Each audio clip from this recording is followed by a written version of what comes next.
Hey, what is up, everybody? Platform Disciple here, back again doing our Rift run with the 3 legendaries in it. If you missed the last video, that's where I really talk about everything. And the reason why we've started the video in game is because I have figured out, or at least I think I have figured out, why I in the past couple videos complained about my game crashing. And I think it has something to do with trying to go from the main menu of Infinity Wars into an actual game while I'm recording with Fraps, which is the software that I use. Because for some reason, when I'm already recording and I try to load up a game, it crashes. But if I start recording once I'm already in game, it doesn't. So yeah, that's why we're recording now. Anyways, this is a pretty interesting start because Reckless Zealot is a pretty ballsy card to play this early on. It's good later on when an extra resource doesn't matter that much, but this early in the game, giving me an extra resource is kind of a big deal. Especially when I'm showing him that I'm running Martyr of Death even. But yeah, I don't know if I would have played that. I guess maybe he had no other plays, but even then, it's pretty risky. If he wants to, he can get in for damage by putting multiple charge characters out, but I'm just gonna set up with the unstable bomb bot and draw some cards. Actually, you know what? It might be better to play Disease Brute. Disease Brute's just so good against Flamed On. Whoa, yeah, he's going really ham. So one thing that I think he made a mistake on, I mean, if he wins the game, then clearly it wasn't a mistake, but Rapier Fanatic dies at the end of the turn. So he set that up so that Greedy Ransacker was going to do the trading, and Rapier Fanatic did not. Not only would Greedy Ransacker have drawn him a card, but it also would have stayed alive if he had put it at the back of the assault zone. Whereas Rapier Fanatic, even though it does get in for an extra 6 damage, didn't draw him a card, and also clearly didn't stay alive. So that's my opinion. And I don't think that extra 6 damage is really worth it.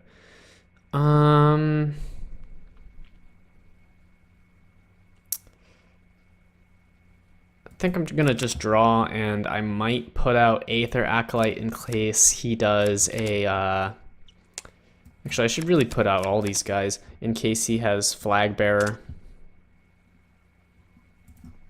Oh, that's really too bad. Maybe I should have put Aether Acolyte first. At least we get reasonable trades. It's just that it would have been better if our guys didn't all die. And he's sending a message. And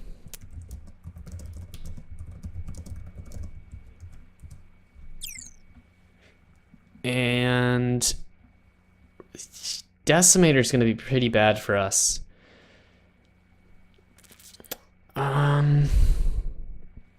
But all I have to do is survive till Martyr of Death and we're fine. I might board wipe.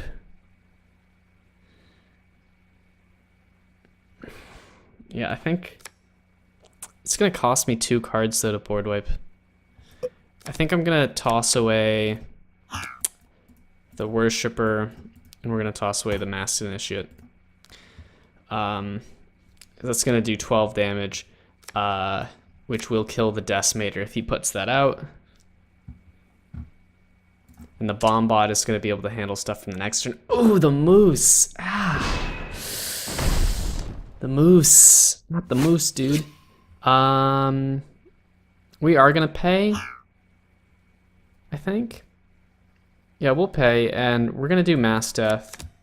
Actually, we won't pay. Because we're gonna Martyr. Or are we? Yeah, we'll pay. We're gonna do Mass Death. Let's see what he says. He's famous now. Famous to currently 129 people or so. which is, to be fair enough, is not nothing.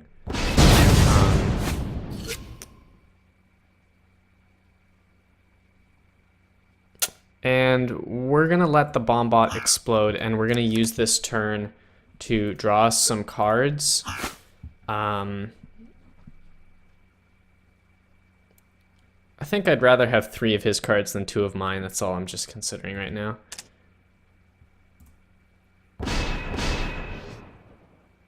I'm wondering if we even have to. Ooh. I'm glad I didn't use the martyr there, because then he would have got through with those. I'm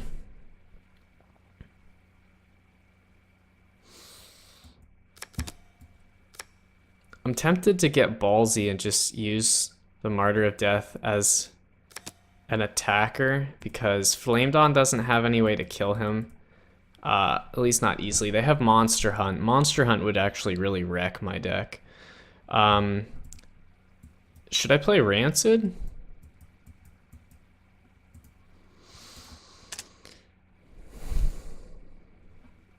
Rancid would be really big. How big though?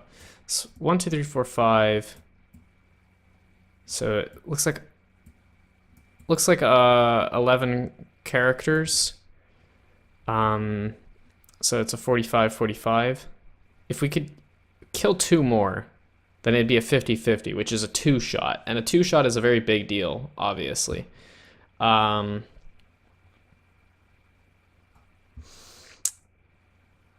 why don't we...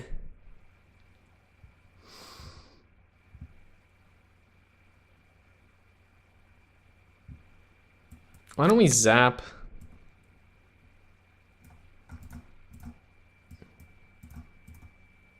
Why don't we zap the Decimator? We'll draw cards. We're gonna play our Ember Starter. We're gonna move Wealthy Noble over here in the case that he plays something like a Stumble.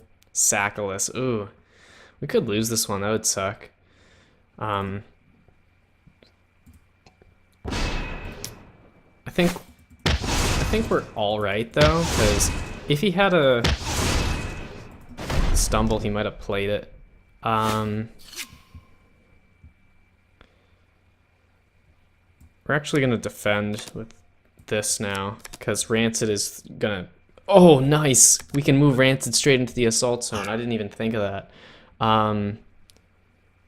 That's a very big deal.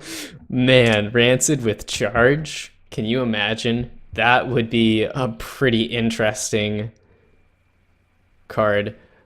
It's not normal to have 12 resources. It's just that I've got the Wealthy Noble, and then he played, I don't remember the name. The one that gives him,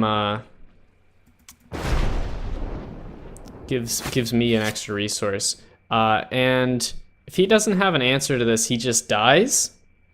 Kind of a big deal.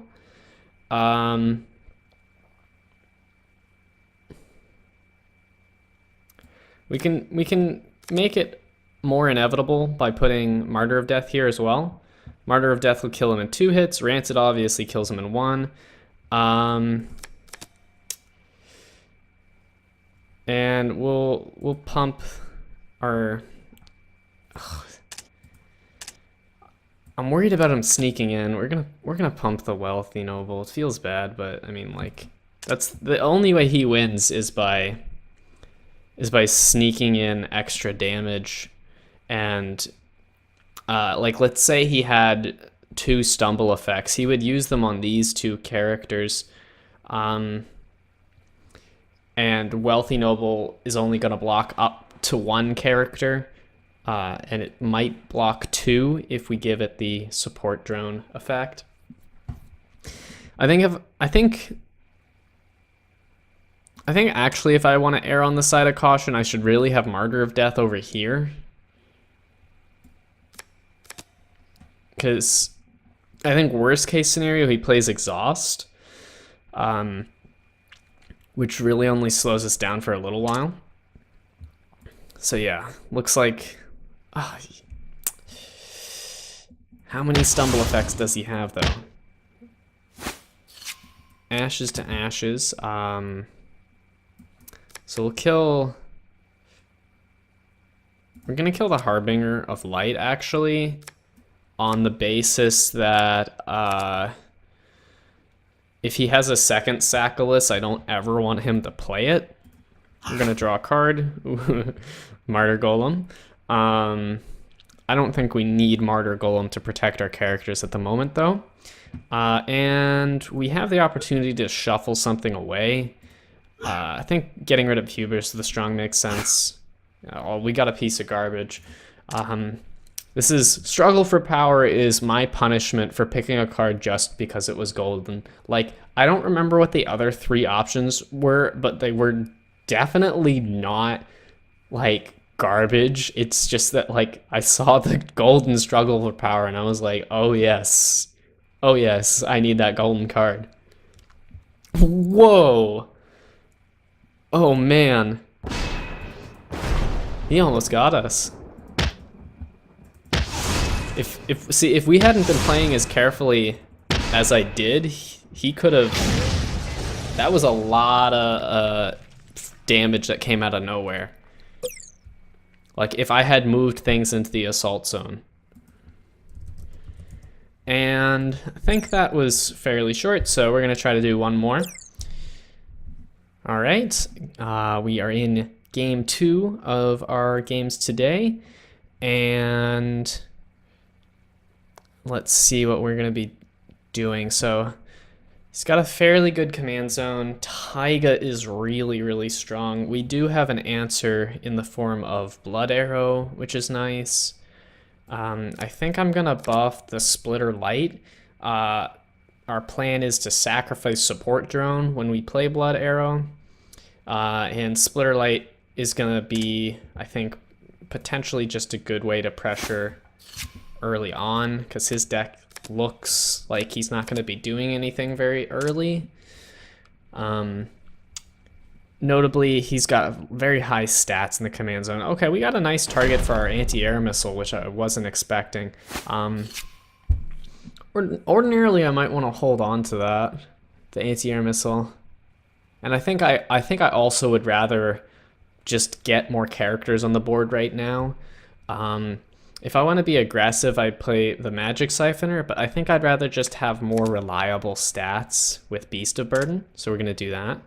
But like as you can see, I could have anti-air missiled and it would hit, because he's not going to play around anti-air missile.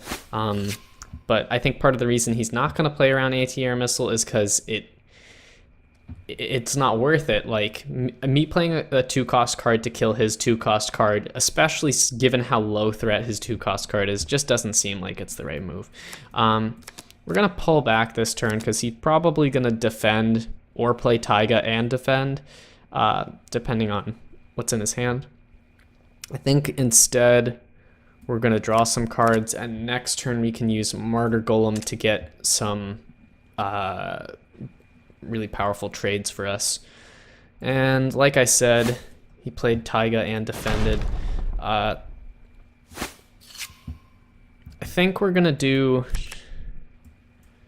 just a regular bolt onto Taiga. We're gonna sacrifice our support drone, kill that. We'll play our characters here. And if he plays Enlightenator into his defense zone, we trade R2 for his 1, but we get the 2 little guys, so it's not that bad. It's not good either. Ooh, or Carl. Taiga down, and the Construct down, the buffed Construct. Ricarl's really annoying.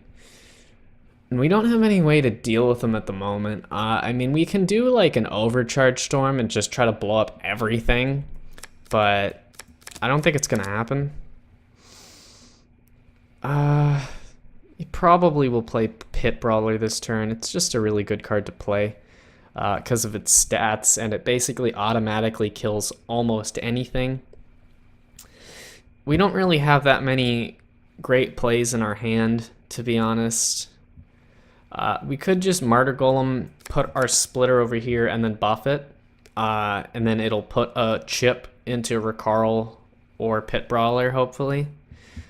We could also, if we want to get ballsy, we could play Struggle for Power and actually go for it, but it's so hard to pull off because we're not really in a situation where we're going to be playing more cards than him. So I think we're going to do this and play Martyr Golem. So we did put that chip into Recarl, which is good. And our Martyr Golem does live because he defended with Pit Brawler, which is nice. We're going to heal our guy for 1. Actually, if we're gonna play the Storm this turn,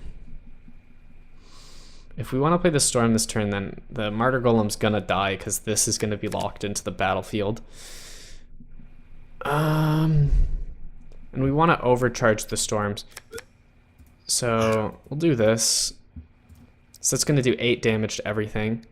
We're gonna buff that guy.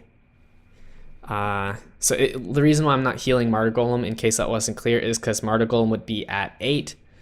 And this still dies to Pit Brawler, so it just doesn't seem worth it. I think this is... Martyr Golem still dies, but we don't waste resources. Ooh, jetpack. Okay. We're getting to the stage of the game where we're getting very close to Martyr of Death happening. I also don't like having to deal with Scars Young. I think we might do an upgrade here and try to get in for damage and trade. I could just play Defense Golem, or I could draw a card. I think we're gonna draw.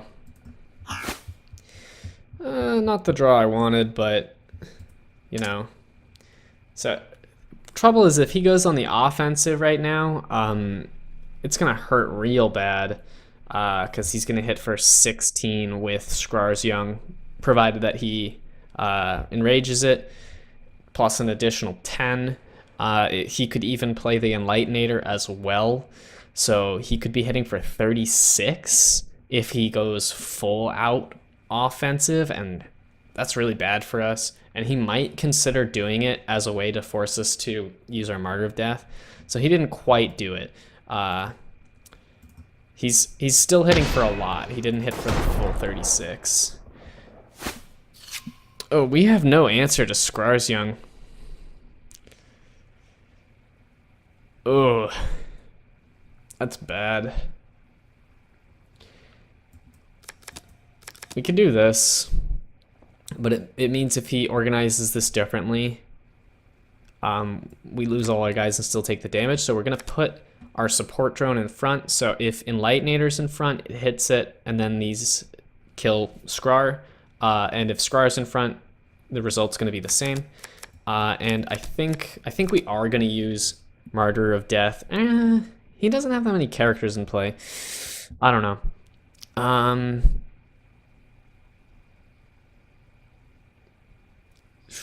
We'll play a Death Worshipper, and we're going to play a Defense Golem. So in case we decide not to use Martyr of Death, we have some characters out to work with.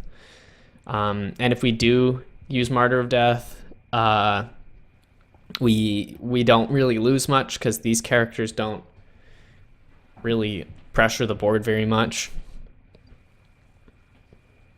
Ooh, Golden Crazed Augmenter. Oh... I haven't done the math yet. That could be really bad for us. Oh, we didn't take any damage. That was not pretty.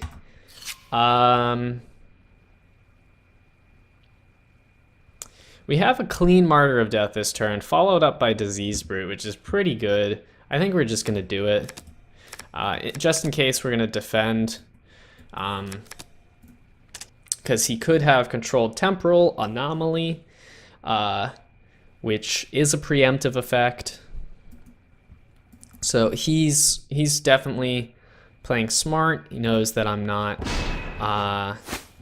that he knows that I'm gonna blow up the Martyr of Death, so he hasn't played any cards. But Disease Brute is really strong. Magic Siphoner's not bad. We're gonna play our Rubble Golem. This is definitely a weaker game compared to the others, though. Good news is, ooh, I was about to say he didn't have much, but that's a big deal. We'll draw. All right, so we can kill 2 scouting drones effectively. We can bring this guy. Then again, we can also wait for. We can wait and see if we draw Rancid again. Oh wait, we don't have 12 resources, so forget it. We're using this. We'll kill 2 guys. And we get in for good damage with our Siphoner too. Ew, Luca. And I should have saved my anti-air missile, it looks like.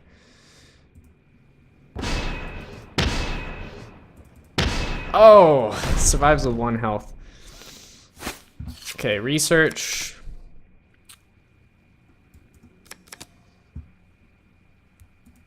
Draw. Play a Masked Initiate. And pray. We honestly just pray at this point. He is getting low on morale. We do have a Demoralize. We're not playing it yet because we lose tempo for playing Demoralize. And if I ever have 5 resources open and don't want to play anything, I want to draw cards right now because I'm out of options. If I had more cards in hand, I could feel comfortable playing Demoralize, but I don't have more cards in hand. I don't have much to fall back on right now.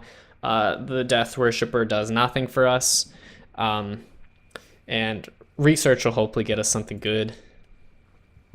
All right, so unless he's pulling some shenanigans, that drone is gonna get wrecked. Oh, sweet, we got Mass Death. And I think we're gonna need it too. Combos very well with our Death Worshipper. We also have, we've got a clean shot on the Secluded Constructor. And we're gonna go ahead and do Mass Death. We lose our Diseased Brute, but it's totally worth it if we hit Unmanned Aerial Destroyer. Like, even if it hit only Unmanned Aerial Destroyer, we'd be in good shape. So that's what we're really looking for. And I don't think he's going to play around Mass Death because he hasn't been playing around cards like that this whole game, as far as I can tell. So yeah, it's going to connect. And we're going to have a pretty fairly big Death Worshipper, which is nice. And we drew our Rancid. We also have Demoralize. He's at 20 morale. Alita's 5 right there. So I think we're in very, very good shape. We don't have to worry about charge characters. He does have 11 resources, though. So he could play the Calamity. So we're going to hold off on Rancid for 1 turn, but we are going to draw a card. Ooh, nice. We have some serious late game cards in hand now. And we do have our Wealthy Noble to set up for Subjugated Dragon without having to pay the full 9. I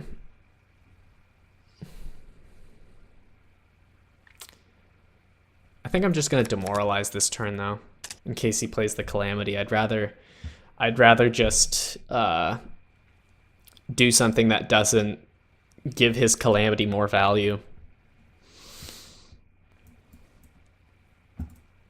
Okay, no Calamity yet. Golden Splitter Robot, pretty sweet. One thing worth knowing about Splitter Robot, though, is that Splitter Robot has a very high morale cost. I'm still watching out for Calamity is the thing. So we're gonna draw. Ashes to Ashes unfortunately doesn't do much for us. I could play Little Timmy Bot, or I could just draw more.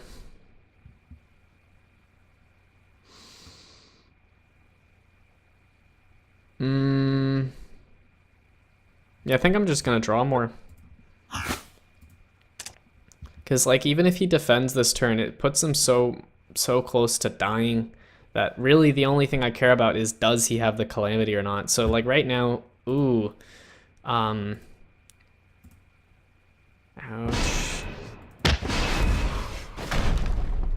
This is really bad. Oh, actually, we have that. This guaranteed kill, because he's not going to pull that back. Bombot. Do we set up for Subjugated Dragon, maybe? I think we do.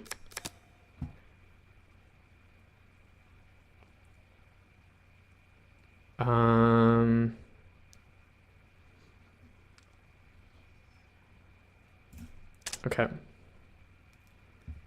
We're getting dangerously low. This is going to be a really close game, no matter how it ends. Maybe we don't set up for Subjugated Dragon. I mean, I guess it's whether we'd rather have Wealthy Noble or Little Timmy Bot. I don't think it makes that much of a difference, to be honest. Yeah,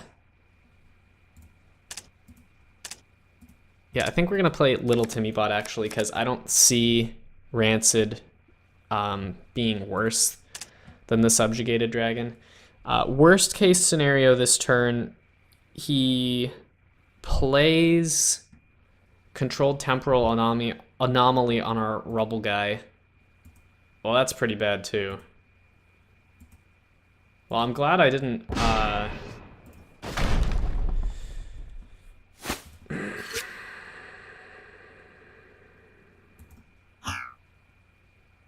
Oh, man. I think we might lose this. We have to pray for our rerolls to give us some kind of removal. Nope. This is really the only thing we can do right now. And I think I only had one Lightning Blast, so that's GG unless he gets spooked and pulls it back. Shoot! Oh, we were so close. Well, that's just how it is sometimes. And it doesn't really matter what we do. Yeah, that's game over.